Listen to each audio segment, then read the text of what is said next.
From the Fox 13 studios in Seattle, I'm Nia Wong. And I'm Matthew Smith. Now, we're about to bring you a live debate for Washington's 8th Congressional District. It's the purple center of this map here. This year, District 8 got much bigger, now including parts of northern Snohomish County, in addition to the parts of King and Pierce County it already covered. It's a competitive race that could impact who controls Congress at the national level. The candidates, Representative Kim Schrier, a Democrat, and the incumbent and Republican challenger Matt Larkin. Schrier is a former physician. She became District 8's first elected Democrat 4 years ago. Larkin is an attorney born and raised in Washington. Tonight's debate is commercial-free. It's happening on the campus of Central Washington University in Ellensburg. The moderators are Fox 13's own Hannah Kim, Tracy Dial of KNDU in the Tri-Cities, KUOW's David Hyde, and King 5's Madison Wade. We'll take you out now to Ellensburg.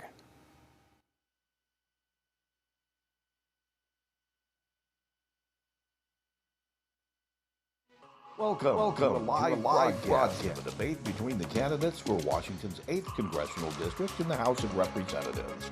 Tonight's debate comes to you from McConnell Hall on the Central Washington University campus, with a special thanks to the Seattle City Club's Washington State Debate Coalition, in partnership with TVW, the statewide public affairs network, and KCTS 9, Crosscut. We also want to acknowledge the generous support of our many media partners and our sponsors, including AARP of Washington and Puget Sound Energy. Good evening, everyone. I'm Hannah Kim from Fox 13 News. I will be your moderator for this 8th Congressional District debate. I'm joined here by 3 local journalists, Madison Wade from King 5 TV. We've got Tracy Dial from KNDU TV and David Hyde from KUOW Radio. We will be asking the 2 8th Congressional District candidates, Matt Larkin and Congresswoman Kim Schrier, questions about a number of issues important to you, the voters. As you watch the debate, we invite you to join the conversation on social media using the hashtag you see on the screen there, WAElects, and the rules are simple. Each candidate will have 90 seconds for an opening statement and 60 seconds for a closing statement. Candidates will then alternate between having 60 seconds to answer initial moderator questions and 45 seconds for rebuttal per question. Also, please cite your sources. Talk about your own values instead of attacking your opponent's values. No personal attacks of any kind. Avoid stereotypes, jargon, and platitudes. Avoid interruptions and crosstalk, please. To the audience here today, we welcome you. You are here to learn from the candidates about where they stand on these important topics that impact you every day. Please remain silent throughout the debate, except to applaud at the beginning and at the end of this event. Take your time now to silence your cell phones. Anyone making noise, disrupting this debate, or any fellow audience members here will be asked to leave this auditorium. We tossed a coin backstage to determine who would make the first opening statement, and Mr. Larkin, you won that toss, so please present your opening statement. You have 90 seconds. Thank you. Thank you to the panel, and thank you to Central Washington University and to the Congresswoman for being here tonight. I have roots in this state. My family homesteaded here over 165 years ago. They came over on the Oregon Trail. They planted deep, deep roots here. And I'm proud of this place. I love this state. I have a business. I'm a co-owner of a family manufacturing business that makes Waterworks pipeline products. We bring clean drinking water proudly to people all around the world. And we're proud of what we do. And we're proud that we make our products here in the United States. My wife, Shelley, who's here tonight, and I are raising our 4 little kids. We have a 12-year-old Mac, a 10-year-old Miller, a 7-year-old Harrison, and a 4-year-old Isla Drew. And we're raising them in a state that we don't recognize anymore. For too long, we've had rising crime, homelessness, drug abuse. We've had rising inflation that seems out of control and gas prices that are hard to even comprehend right now. We don't need another 2 years of the same direction. We need to switch course. And if I'm elected as your congressman, I promise to roll up my sleeves on day 1 and get things back under control. I'm proud of Washington State. This is the most beautiful place on earth. But I want my 4 little kids to be as proud of this state as I am. And we're not headed in that direction right now. But I'm an optimist. And I think with your help, And with a lot of changes, we can put our best days in front of us. Thank you. Thank you. Your time is up. Congresswoman, your 90 seconds starts now. Hi, I'm Kim Schrier, and I've been representing you in Congress for the past 4 years. Before that, I served the 8th District as a community pediatrician, taking care of children and families for almost 20 years. And I've brought that same spirit of service to Congress, going to bat for my constituents like I always did for my patients. And that means working with both parties to deliver real results that matter. I've had 14 bills signed into law, 8 signed by President Trump, and 6 signed by President Biden. And this bipartisan spirit is what's brought us things like lower cost insulin, like better care for our veterans, and making sure there's enough water for fish and farmers and the rest of us. You can expect more of this bipartisanship from me. On the other hand, my opponent, Mr. Larkin, has already said that he aligns with some of the most extreme members of Congress, like Marjorie Taylor Greene. He is not rolling up his sleeves to go to Congress and work together. He's rolling up his sleeves to go to battle. He has already gone to battle with Frank Kuntz, the mayor of Wenatchee, by criticizing him for working with a Democrat to deliver for his people. This is not what we need more of in Congress. I will continue to be the bipartisan voice that you expect to move the ball forward and deliver for you. Thank you. All right, thank you to you both. Let's get started here. So each of us will be asking questions pertaining to a specific topic. We'll start with David when it comes to elections and voting rights. This first question is for both of you, starting with Congresswoman Schrier. Earlier today, U.S. House Speaker Nancy Pelosi's husband was assaulted with a hammer at his home. The alleged attacker shouted, "Where is Nancy?" and has reportedly posted conspiracy theories on social media about issues including the 2020 election and the January 6th attack on the U.S. Capitol. Congresswoman Schrier, what's your reaction to this news and your message to voters in the 8th Congressional District? Well, first, let me just say that I was so alarmed when I woke up to that news this morning, and that I send my prayers, our family's prayers, for a speedy and complete recovery to Paul Pelosi. I think this is emblematic of so much that's going wrong in our country right now, that there is so much hate, so much vitriol, and so much animosity. And we need to all just turn down the volume, because when we paint the other party as the enemy, it riles up this kind of discourse. Words matter, and words particularly of politicians matter, because they're heard by so many people. And when we use our words without care, and crazy people with weapons take those as a cue to commit crimes, we become culpable. So I send my best wishes to the family, and I hope that we can all turn the volume down and come together as a country. Mr. Larkin, same question to you. Your reaction to the news and your message to voters in the 8th Congressional District. Sure. When I read that news this morning, I was horrified. I mean, the volume of noise and hatred right now, especially in politics, is out of control. When I worked for President Bush in the White House towards the end of his administration, I used to say I didn't think it could get much worse. Boy, was I wrong. Things have escalated to a point where I think we all need to look in the mirror. We all need to turn down the noise a little bit. We all need to take a good hard look at the rhetoric. And only then can we move on in a bipartisan way and actually solve some problems that are plaguing this country right now. So this is, I completely condone the attacks. I'm just horrified. Our hearts and prayers are with the Pelosi family tonight.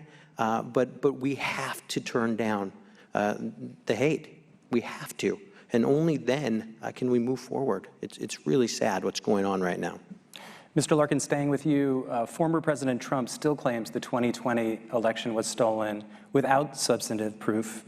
According to opinion polls, about 70% of Republicans now agree with him. And some turned to violence on January 6th.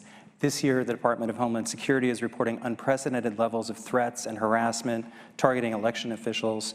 The question is, does President Trump have any responsibility for so many Americans believing false information about the 2020 election? Look, I think we need to turn down the volume. Everyone who is screaming right now and mad and upset on both sides of the aisle be blamed for this. And I think only when Congresswoman Schrier or me, should I be the congressman in the 8th, take the lead on calming people down, will we actually have real progress in this. We have a rhetoric that's out of control, and both sides are to blame. It's not just the other party. My party can take blame for that too. But it takes coming together. It takes actually admitting that to move forward. And frankly, the kind of stuff that we're seeing out of D.C. and the rhetoric needs to stop immediately. Dr. Schrier. I'll answer your question directly. I said that politicians need to use their words carefully. President Trump has the biggest megaphone in the country, and he does bear culpability for what happened on January 6th. I was there that day, and it was scary.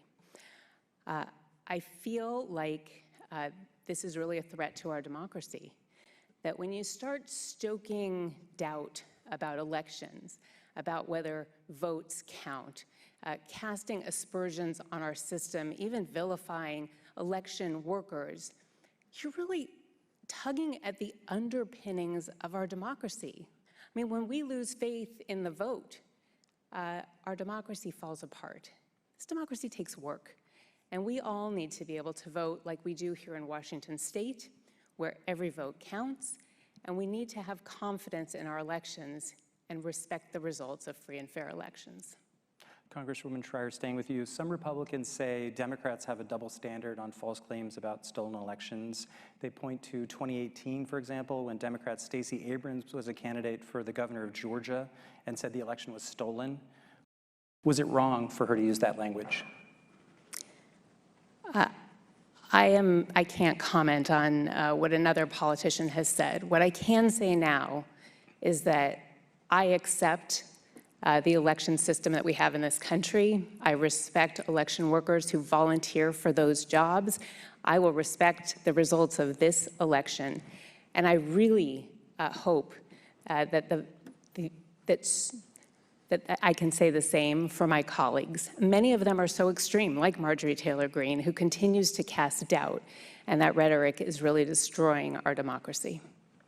Mr. Larkin. Same question. Do you want to respond? Well, there's not much to respond to. I think there is a double standard. I think you're right. I think both parties are guilty of calling out election fraud and not agreeing with election results. And I think that is dangerous to a democracy. One of the worst things that I hear on the campaign trail is that people don't trust the election systems anymore. And that's heartbreaking to me as a citizen and as a father and as a candidate, because people need to believe in their elections. They need to believe that they're sound and that they're fair. And they don't right now in a lot of places in the country. So we need to do a better job of showing transparency on the election system, and we need to do a better job of pointing out the hypocrisy on both sides of the aisle on this. And only then, again, can we come together in the middle and move forward on this topic. Anna? All right, our next topic is the economy. When it comes to inflation, September's data by the U.S. Bureau of Labor Statistics says apparel is up 5%, used cars escalated 7%, food 11%, and energy prices up nearly 20% from just a year ago. Congresswoman, as the incumbent, I'm going to direct this question to you. People are struggling right now to get basic needs. Did you ever question that the policies you voted for so far played a role in driving up some of these prices? You have 60 seconds. You're right. People are suffering right now. The cost of groceries, the cost of gas, we are all feeling it. And I think what's even more frustrating is when you dig a little deeper and you find out the gas and oil companies are right now making record profits, like the highest in more than a decade, and quarter over quarter those profits are going up. Grocery stores, we just had earnings reports. Their profits are also going up at a time when Americans are having trouble paying. That's why I have really taken this on. Passing legislation through the House to crack down on price gouging by gas and oil companies, making sure that I push this administration to suspend the federal gas tax, lowering the cost of prescription drugs, capping insulin for seniors at $35, and cutting insurance premiums. It's the reason I'm working on supply chains, because I'm committed to making life better for the people in the 8th District. I have a follow-up question to that, because the question is specifically about policies that you have voted for. Economists so far have agreed that the $1.9 trillion COVID relief bill contributed somewhat to inflation. So in retrospect, would you vote for it again, as is? You have 60 seconds. There are a lot of causes for inflation. I want to walk you back to where we were when we passed that bill early in 2021. Nobody had been vaccinated. Many of our children were not yet in school. Businesses were hanging on by a thread, including many businesses here in the 8th District. And the bill that we passed kept those businesses afloat. It rolled out vaccinations all across this country that got us back to work and got our children back in school safely where they remain today. It rescued our economy, and it helped our economy bounce back faster than any other economy in the world. In a bill like this, you either hit a little high or a little low. This was the right response for the peril that our country was in at that time. So am I hearing you correct? I want to clarify. So you're saying that you, in retrospect, would do the same today? I support the bill that I voted for, the American Rescue Plan.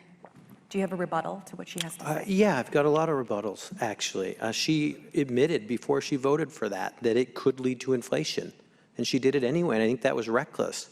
And we need to take a good hard look at the amount. That was a $1.9 trillion bill. That's a huge price tag.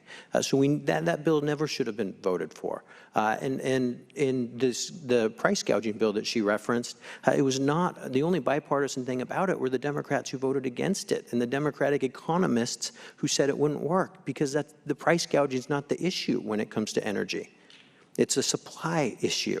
And we'll get to that later, I'm sure. But yeah, that's my rebuttal. I think that bill never should have been voted for. So this leads to your question, Mr. Larkin. You say there is overspending and it's time to cut. So if you were elected, what is the one thing you would slash, and explain how that would actually bring down inflation in a meaningful way? And please be specific. 60 seconds. Sure. Well, I tell you, I'll start by saying I wouldn't have voted for any of the trillion-dollar bills that have come over the last 2 years, including the $1.9 trillion bill, including the Build Back Better bill, which was $2.3 trillion. I think there's a whole bunch of things that we need to take a good hard look at. And as a business owner, when I get to Congress, I plan on looking at everything line by line on the budget and going with the pen and looking at how we can cut, how we can rebound from this disaster of inflation that we're seeing, and not just go along with my party 100% of the time. My opponent votes with Nancy Pelosi and Joe Biden 100% of the time. That's not in line with the American voters here in the 8th Congressional District. One thing I would look at immediately are the IRS agents that were just funded, to your question. We just hired 87,000 more IRS agents in a time when we're sliding into a recession. That's reckless. They're going to be auditing all of the folks in the middle class, squeezing them at a time when they can't afford to be squeezed. And that's not okay. So there's going to be a whole bunch of things that I go over in the budget. Mr. Larkin, you're out of time. Would you like to rebut that? I would. A couple things. We heard a lot of talk about cuts, but we haven't heard any specifics except one on how Mr. Larkin would address inflation. There's a lot of talk about it and a lot of blame, but he's only offered one solution, which is cutting wages in half for the lowest earners here in Washington State. He would like to cut the minimum wage from where it currently is at $15 an hour down to where the federal minimum wage is at $7.25 at a time when Americans are having trouble affording everything, as we talked about a moment ago. That's unconscionable and outrageous. One of the things that the Congresswoman has said about you in the campaign is that some of your cuts would also cut down on VA benefits. How do you respond to that? It's an absolute fabrication. I'd like to take this moment to respond to every veteran in Washington State. I will not cut veterans' benefits, period. I'm actually excited to give veterans better treatment, more treatment, better care. And let me be also clear that I'm not going to cut Medicaid, Medicare, or Social Security. This is a time when people are depending on those things. They've paid into it. They've earned it. They deserve it. So let's talk gas prices now, impacting so many of us. What can we do moving forward that will actually make a difference now, sooner than later? First, let me just clarify, Mr. Larkin, those were your own words, that the only government spending on health care Is this a rebuttal? Is this a rebuttal? It's the beginning of my next question. Or it could be a rebuttal. Do I get a rebuttal on everything? Go ahead, go ahead. My rebuttal is, these are your own words, Mr. Larkin, that the only government healthcare spending you said should be Medicare and Medicaid, and that leaves out our veterans. It throws them under a bus. I, on the other hand, have been working hard to make sure our veterans get the best care they can at the community-based clinic in Wenatchee. I have been working, I got $100 million with my colleagues for an additional clinic at American Lake, and I'm making sure that this administration, I've gone toe-to-toe with them, that they do not roll out this electronic health record system until they get it straightened out. We're out of time, Congresswoman. In Spokane. Thank you. Let's talk about gas prices. Yeah. Plan going forward to address it now rather than later. Yeah. So, it's interesting when we talk about gas prices. First of all, the profits that oil and gas companies have been making off of our backs are astonishing and, frankly, repulsive. And so I got to grill oil executives in a committee hearing, and I asked every one of them, hey, can you just turn back on the oil rigs you turned off during the pandemic? Simply make supply match demand, because demand was picking up as we all got back to work. And every one of them, they said no, that their obligation was to their shareholders and that this was for stock buybacks. That's wrong, it's unconscionable, and it's the reason that Representative Katie Porter and I together wrote a bill to crack down on price gouging by oil and gas companies. Thank you. What is your response to gas prices? Well, they need to come down. They're out of control right now, and we've got to do something about it. But it's not price gouging that's bringing them up. It's this war on domestic energy that we've been seeing from Kim Schrier, from the Biden administration, and from Nancy Pelosi. On President Biden's first day in office, he declared war on energy independence, and he dried up all of our drilling and Keystone Pipeline projects that are going on here domestically. That led to a shrinking supply, which led to a greater gas price and led to shortages. These are the problems. And what the Congresswoman has said in the past is that if you don't think that Vladimir Putin is the only one to blame for the gas prices, you're un-American. A few weeks later, she was blaming the oil companies. I don't know who she's going to blame next, but at some point the buck stops with those in leadership, those who are sitting at the steering wheel of the car. We need better policies. Would you like to rebut? I blame the gas and oil companies. They're price gouging, and they're making record profits while we're suffering at the gas pump. Period. End of story. I do want to follow up, though. Both of you have kind of pointed fingers here, you to oil companies, and you're saying that we are not doing enough domestically. But what plan moving forward? I don't think there's an answer there from both of you. If you want to answer that again, what policies can you do moving forward that you think will help Americans with gas prices? Look, there's several things that we've already done. The president released from the Strategic National Stockpile. I wrote a letter asking for him to release more from the Strategic National Stockpile to lower prices for Americans and to put pressure on Saudi Arabia. In addition, we have a bill that hopefully will make its way through the Senate to crack down on price gouging. But then there's the elephant in the room, which is that we do need to transition away from fossil fuels so that we are not tethered to Saudi Arabia and Venezuela and Russia for our energy supply. We are energy independent. We drill here. We also have solar and wind, and we are blessed with hydropower here in the Northwest. This is why we passed the biggest climate legislation ever to invest in jobs right here, in research right here, to build a clean energy economy and not be reliant on dangerous countries. Mr. Larkin, would you like to respond more? Sure, yeah. Look, we need to be energy independent. That's the solution. That starts by drilling where we can drill as cleanly as possible here domestically in North America. But that starts with a multi-prong approach as well, from solar, wind, energy. All of these things are good. Hydro is good. We need a multi-prong approach to this. But draining the federal oil reserves is a dangerous thing to do.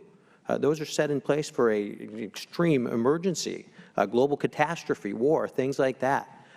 Calling to drain the energy reserves during a non-wartime for the United States is dangerous. It's a bad decision, and I think it shouldn't have been done. All it did is lower prices temporarily. It was a Band-Aid when we needed a cast.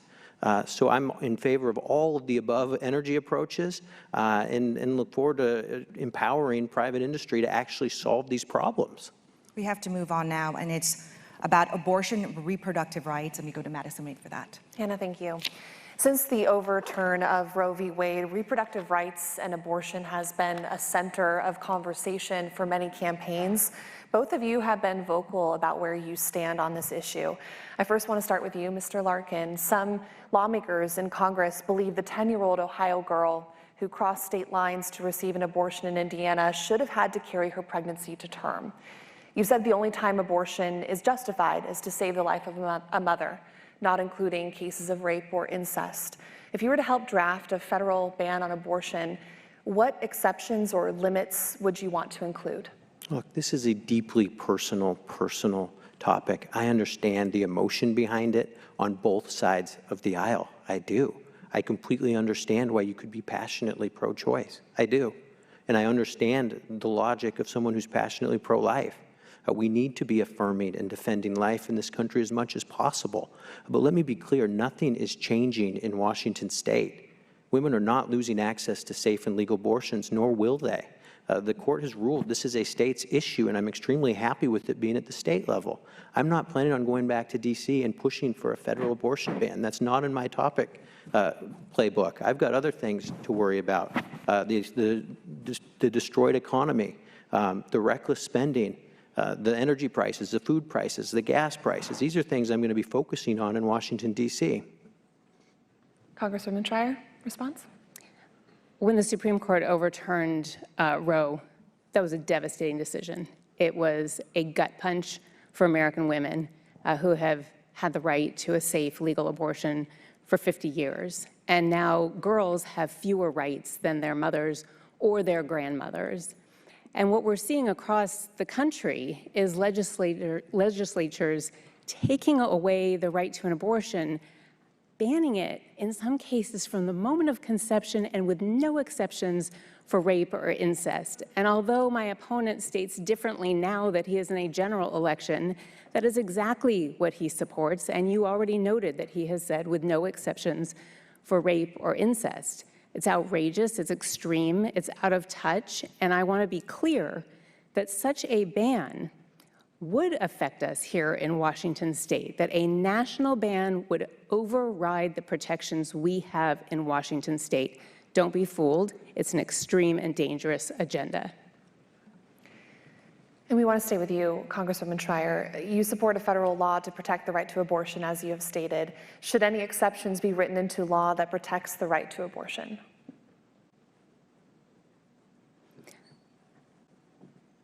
This is a healthcare decision that needs to be made by a woman and her doctor, not the government. Response, Mr. Larkin? Yeah, we know her position on that. She's voted twice and co-sponsored a bill allowing for abortions up until the moment of delivery, for any reason whatsoever, federally funded. What that means is gender selection could be a reason. That means if you're a minute from having a baby and it's a girl and you wanted a boy, you can terminate that baby's life minutes before delivery. That's an extreme position. That's extreme to 90% of the American public. So I'm not the extreme one in my position here. Please keep it down. Congresswoman Schrier? Yeah, Mr. Larkin is making things up and talking about things that no woman or doctor would do in order to hide his own extreme position on this, which is banning abortion entirely with no exceptions, in his own words, for rape or incest or things like that. That is extreme, it's dangerous. A national ban would override our protections here, and he is just trying to deflect with, frankly, insulting comments. I trust women. I trust the women of Washington State. I trust women and doctors across this country to make the right decision. Congresswoman Schrier, thank you. Mr. Larkin, thank you. Thank you.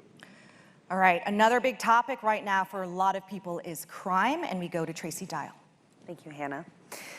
Mr. Larkin, we'll begin with you. More Americans died of gun-related injuries in 2020 than any other year on record. America has the highest rate of gun deaths among the world's wealthy nations. That's suicides, homicides, accidents.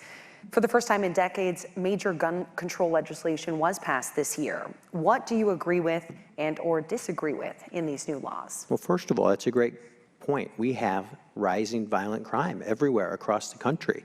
In King County, which makes up 55% of our district, murders are up 72% over last year. That's alarming. As a father of 4 little kids, that scares me. We've got to do something about violence. We've got to do something about rising crime. And the way to solve that is by backing our brave men and women in blue and giving them the tools, training, and resources needed to do their jobs effectively. That's how we crack down on these crimes. That's why our campaign slogan, Make Crime Illegal Again, is embraced by law enforcement everywhere in Washington State. I've been endorsed by every elected sheriff in the 8th Congressional District, been endorsed by the Seattle Police Officers Guild. I've been endorsed by WACOPs in the King County Police Officers Guild. They know that I will have their backs because they know that they're doing a tough job, and it's only when we help them do their jobs that we see safer communities. Do you agree with or disagree with anything in those new laws? Look, I'm willing to sit down with anyone at any time to talk about ways to keep illegal guns out of the hands of violent criminals, period.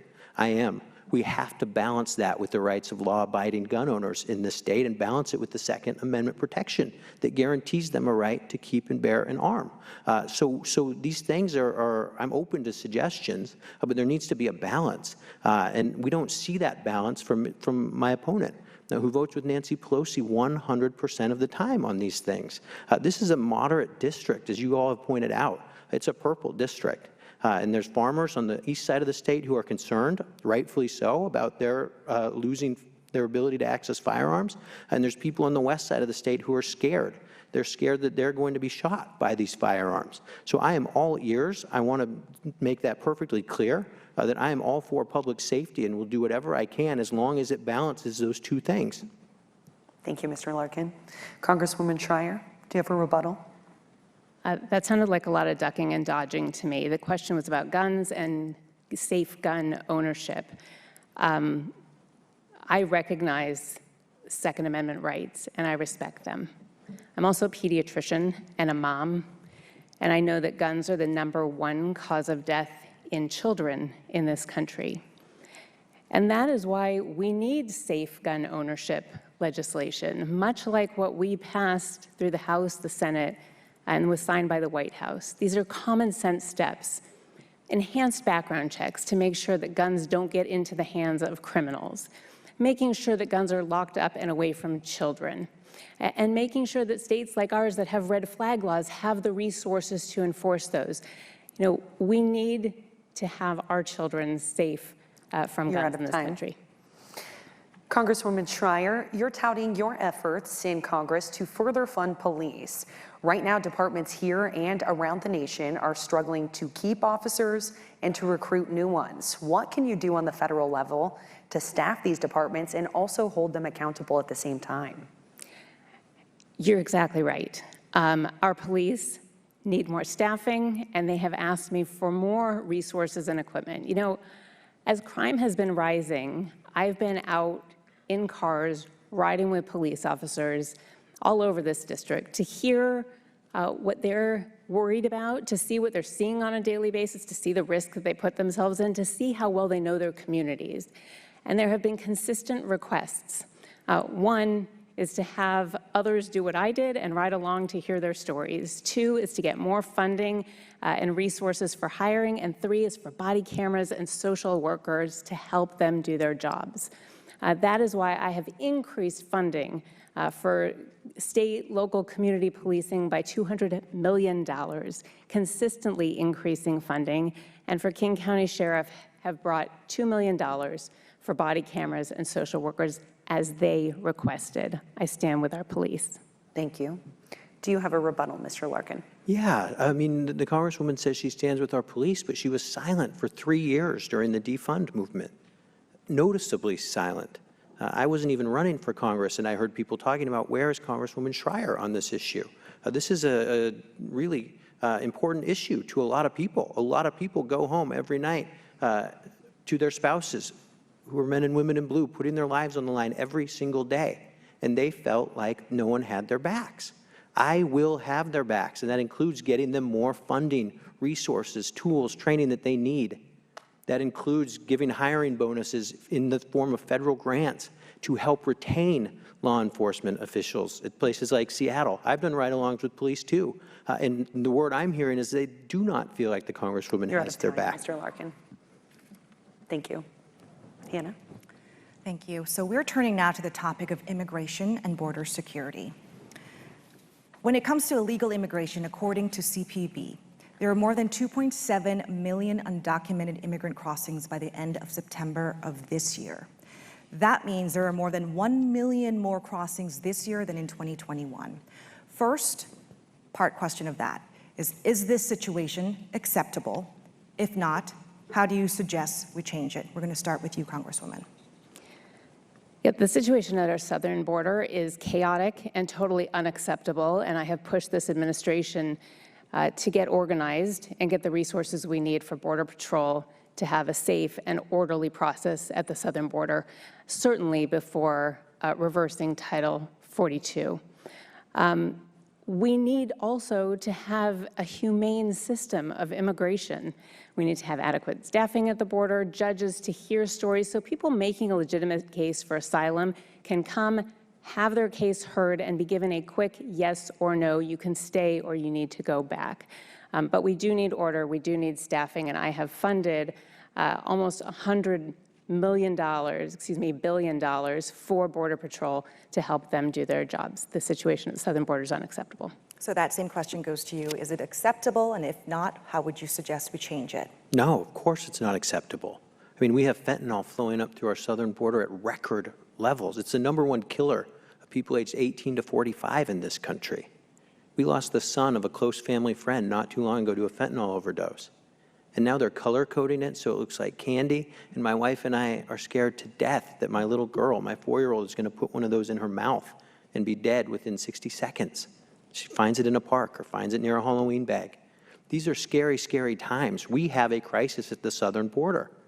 And when your ship is sinking, you patch the holes in the ship. Then you figure out what to do with the water that's in the ship.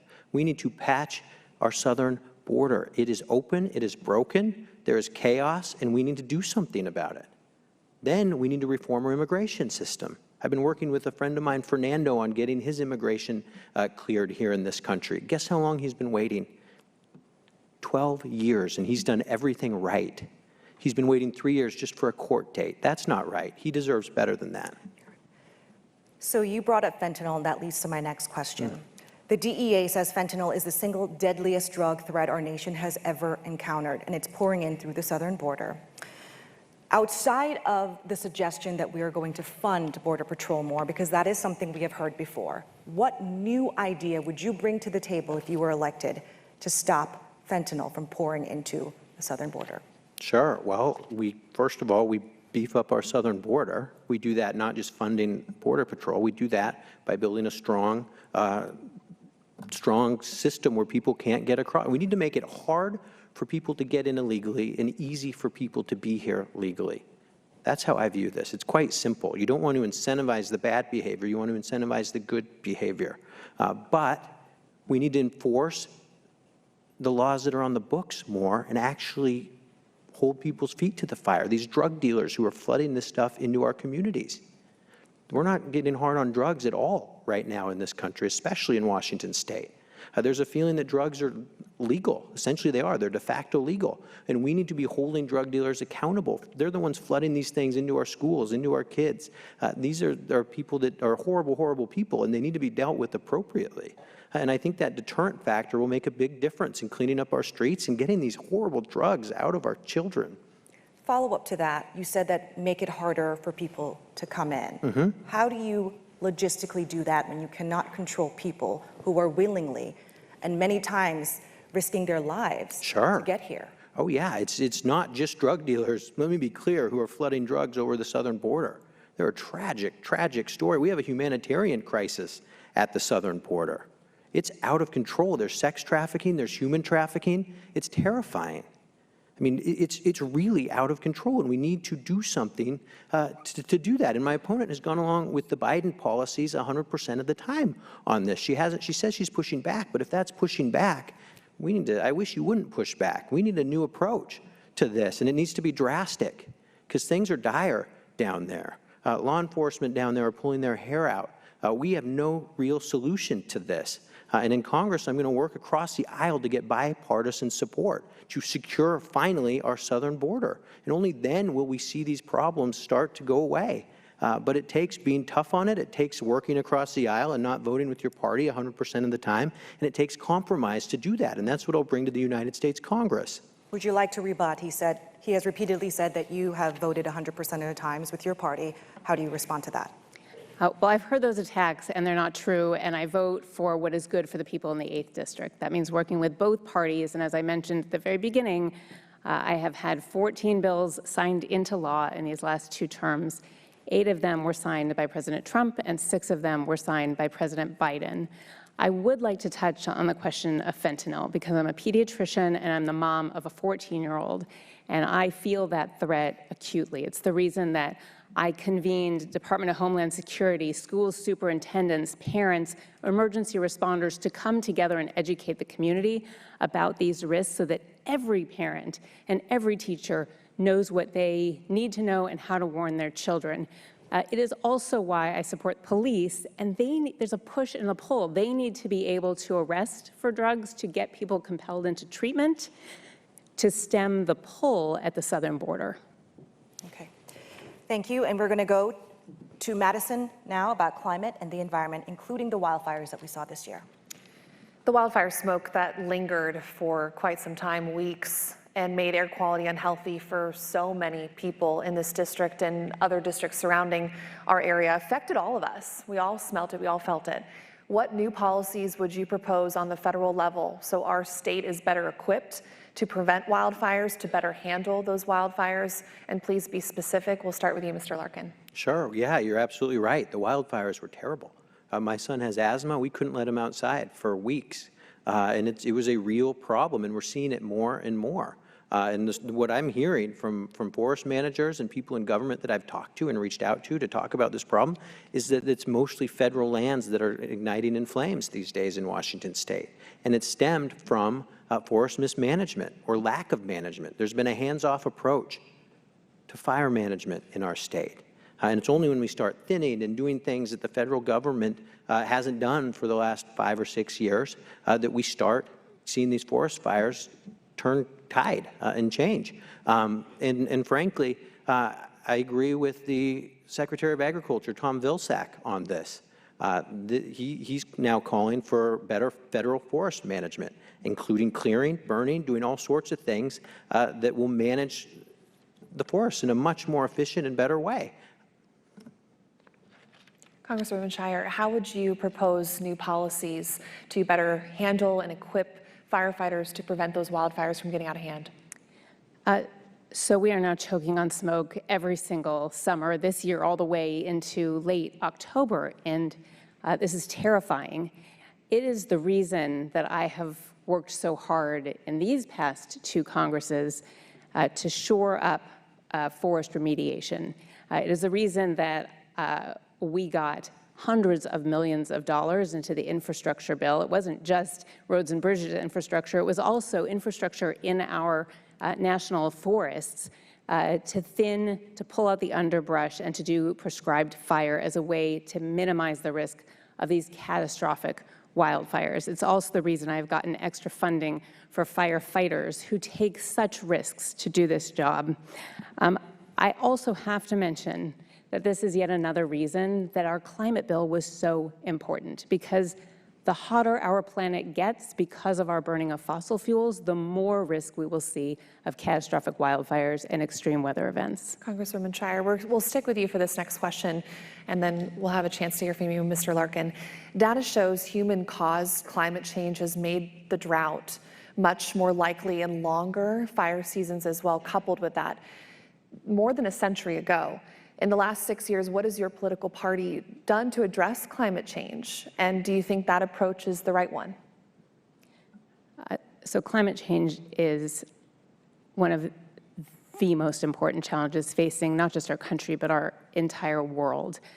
It is why we worked so hard to make sure that we have the provisions I just talked about in the infrastructure bill for things like forest remediation, electric vehicle charging stations, and the infrastructure that we'll need for a clean energy economy. It's also the reason in the climate bill we are investing so much in research, including right here in Washington state. This means battery storage being built in Moses Lake. It means more efficiency in hydropower because that is clean, renewable energy.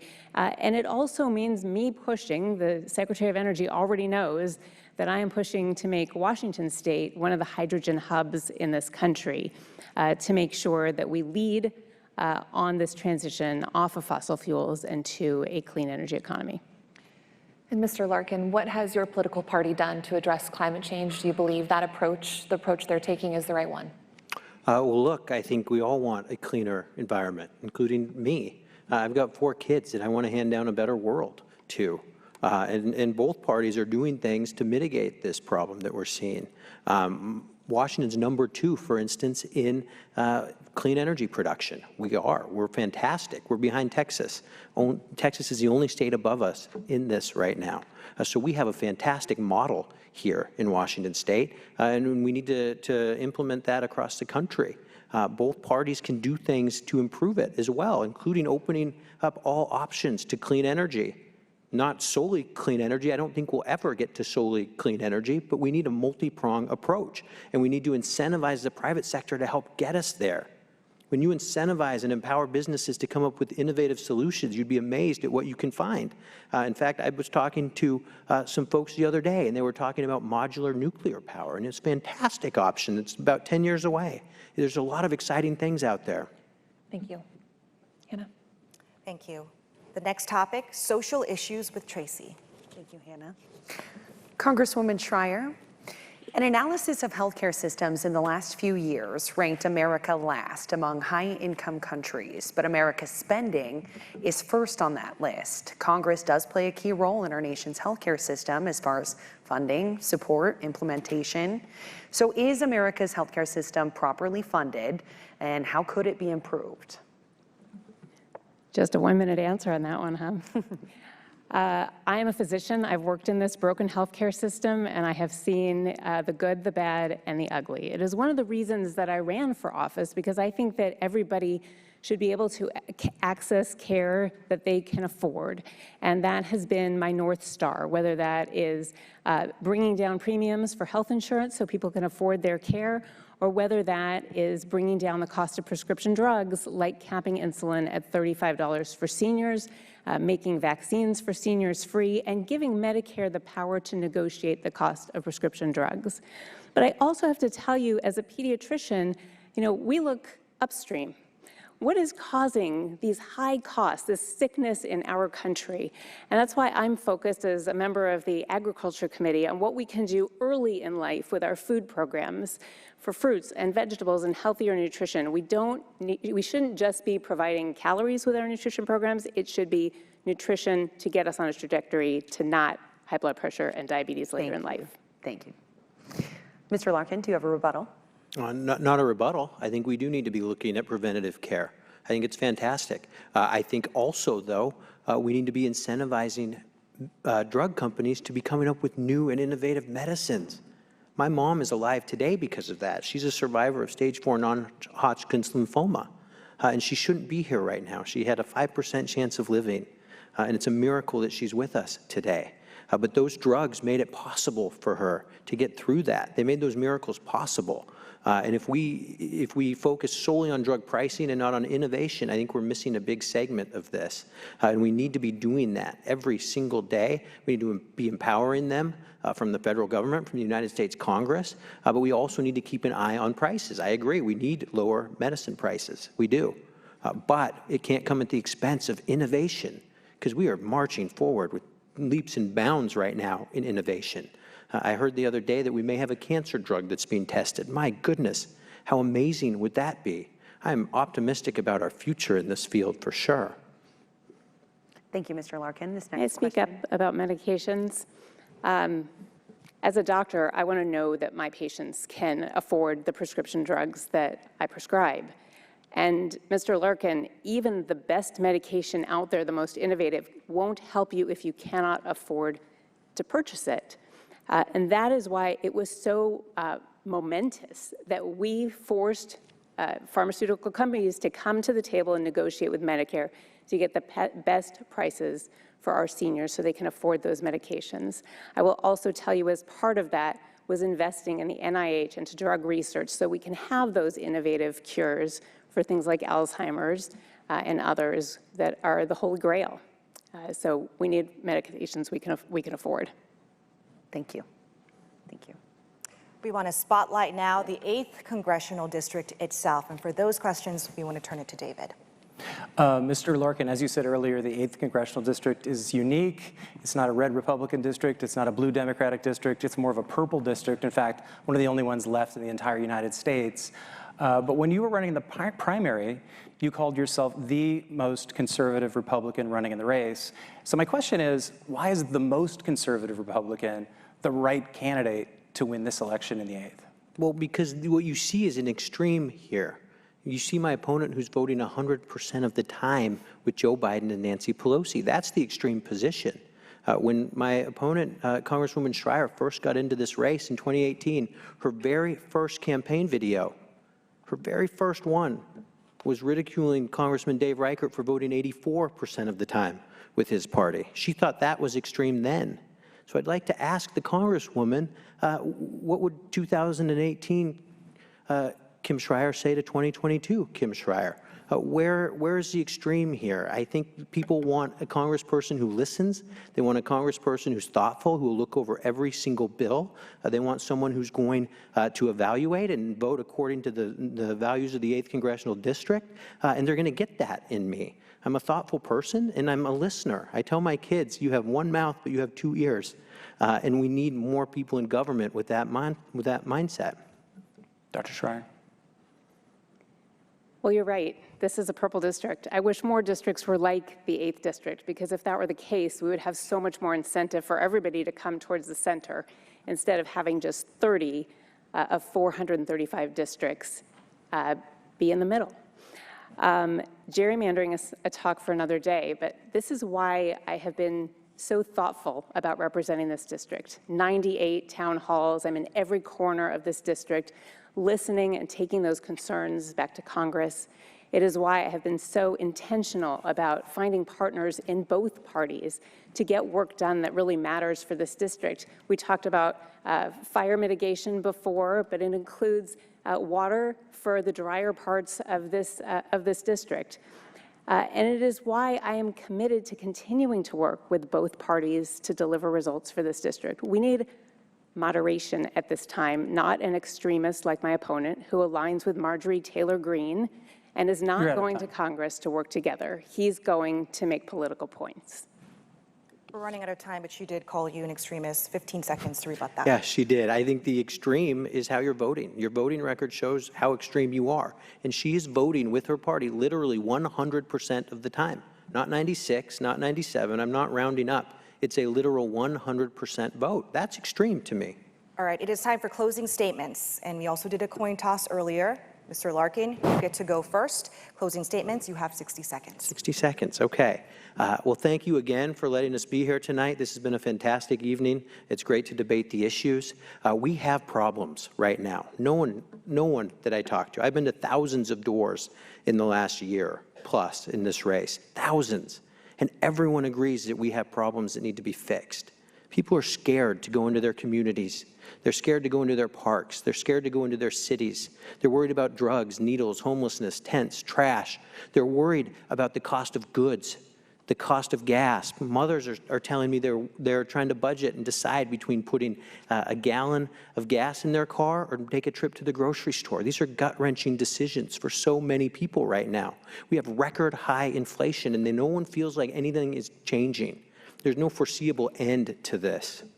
We need change. We need balance of power in government, and only when there's balance of power can we actually come to the middle and find real solutions to get these things under control. And you don't have that with my opponent, who's voting 100% of the time with Nancy Pelosi and Joe Biden. Congresswoman, 60 seconds for closing statements, please. Well, what you've heard this evening is a stark difference between two candidates for a very important office, a member of Congress for the 8th Congressional District.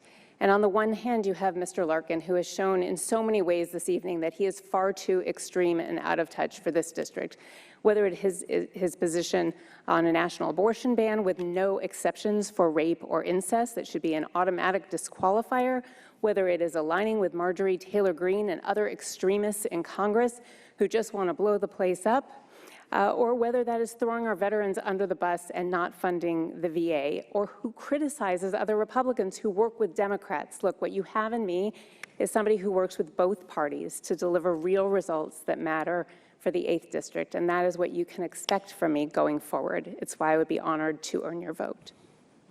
All right, thank you so much.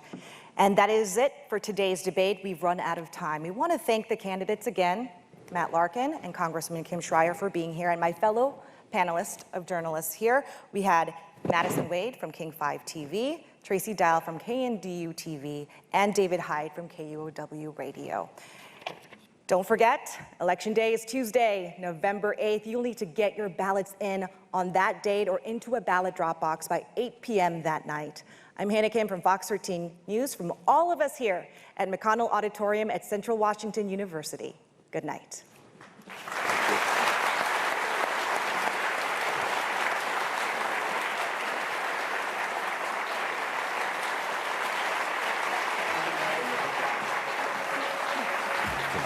Has come to you from McConnell Auditorium on the Central Washington University campus, with a special thanks to the Seattle City Club's Washington State Debate Coalition, in partnership with TVW, the statewide public affairs network, and KCTS 9 Crosscut.